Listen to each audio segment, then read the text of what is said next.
Aliansi BEM se-Kabupaten Jember, Jawa Timur mendeklarasikan pemilu damai. Deklarasi ditandai dengan orasi menolak kampanye hitam, politik identitas, dan politik uang.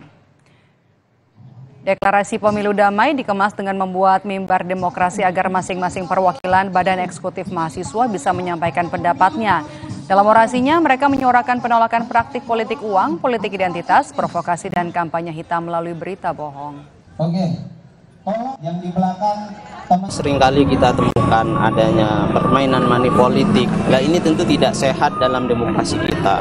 Maka dari itu kita dengan agenda ini mendorong ada kemudian masyarakat sadar bahwasanya dalam memilih pemimpin itu tidak hanya diukur dengan hal material, dengan pemberian yang sesaat, tapi juga perlu mengukur bagaimana pemimpin yang akan dipilih itu mampu memberikan dampak berkepanjangan khususnya selama 5 tahun.